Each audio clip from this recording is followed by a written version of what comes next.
अस्सलाम वालेकुम। वजूद चैनल की एक नई वीडियो में हम आपको खुश आमदीद कहते हैं। 16वीं सदी से कायम होने वाला लाहौर किला पाकिस्तान के मारूफ तारीखी अलामात में से एक है और शहर के दिलचस्प और मजबूत माजी का गवाह है। ज़ाहिरीन इसके बहुत सारे हुजरात, अलामात और होशों का तफसीली जायज़ा ले सकते हैं। हर एक के साथ इसकी अनोखी तारीख और दिलचस्प कहानियाँ हैं जो आपको दिलचस्पी से सुनने को पसंद आएंगी। लिहाजा अगर आप एक मुरफ़त आमोज़ दिन की तफरीह तलाश कर रहे हैं तो आप लाहौर किले को अपने सफ़र की मनसूबाबंदी में शामिल कर सकते हैं। लाहौर किला, जो शाही किले के नाम से भी जाना जाता है, लाहौर के तारीखी दीवारों वाले शहर के शुमाली हिस्से में वाक़या है। इसे मुग़लई अहद में दरिया रावी के किनारे बनाया गया था और इसका वसी इलाका तकरीबन 50 एकड़ का था। किले के कई दिलचस्प मकामात हैं जिनमें शीश महल, परी महल, मोती मस्जिद, नौलखा पहलवन, अकबरी गेट और आलमगीरी गेट शामिल हैं। आज शाही किला लाहौर पाकिस्तान की तारीख में एक अहम मुकाम रखता है और ये यूनेस्को की दुनिया वर्स मेरास की फहरिस्त में शामिल है। इसके बारे में बहुत सारी दिलचस्प हक़ाइक़ हैं।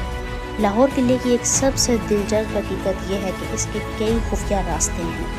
इसमें एक 400 साल पुराना खुफिया ज़मीन रास्ता शामिल है जिसकी लंबाई तकरीबन 625 फीट है और हाल ही में तरमीम के दौरान दरियाफ्त हुआ है। ये कहा जाता है कि शाहजहां अपने बेटे औरंगज़ेब से बचने के लिए इस रास्ते का इस्तेमाल करते थे। लाहौर किले की तारीख लंबी और मतनू है जो 11वीं सदी तक पहुंचती है। असल किला 11वीं सदी में महमूद गज़नवी के ज़माने में बनाया गया था, लेकिन बाद में कई मुस्लिम हुक्मरानों ने इसको बढ़ाया और तरमीम किया। लेकिन पहली बार 1566 में मुग़ल बादशाह अकबर ने इसको बेहतरीन तरीके से तामीर करवाया। इस पहलवन को 1633 में बादशाह शाहजहां ने एक मौसमी इलाके के तौर पर बनाया था। इस वक्त पहलवन की कीमत 9 लाख थी और इसीलिए इसका नाम भी नौलखा रख दिया गया।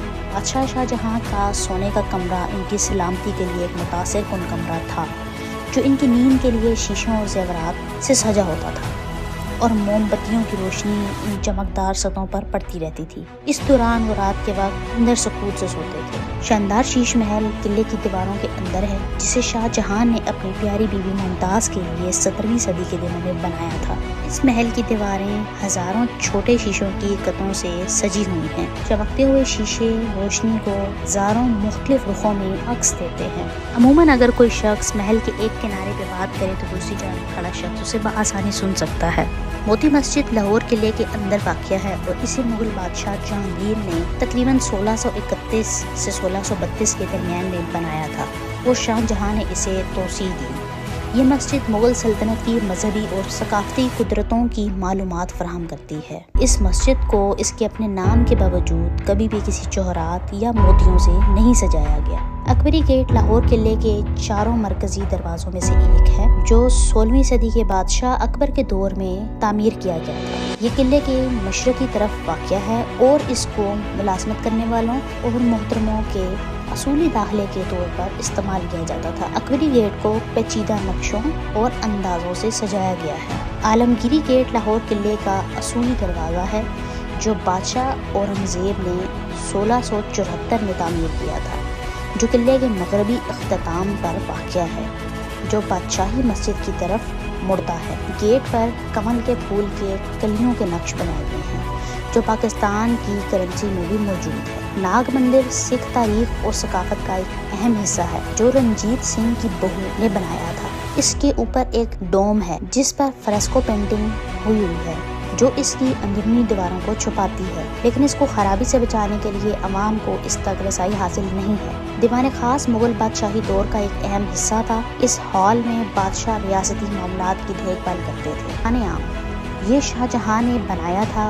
ये एक 40 पिलर का हॉल है जहां बादशाह अवाम के मसाइल को सुना करते थे। दीवान आम को सिखों के जरिए तबाह करवाया गया था।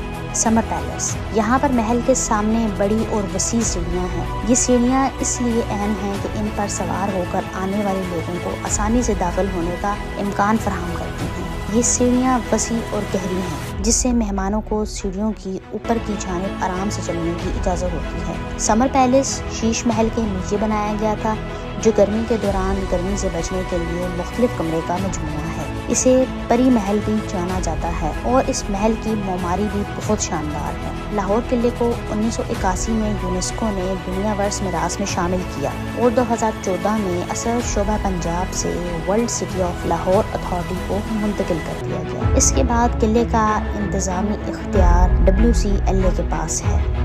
ہمارے چینل کو سبسکرائب کریں اور بیل بٹن کو کلک کر دیں تاکہ آنے والی ویڈیوز آپ کو سب سے پہلے مل سکیں۔ کمنٹ سیکشن میں اپنی قیمتی رائے کا اظہار ضرور کریں کیونکہ آپ کی رائے ہمارے لیے اہم ہے۔ آج کی ویڈیو میں بس اتنا ہی، ہم جلد حاضر ہوں گے ایک نئی ویڈیو کے ساتھ۔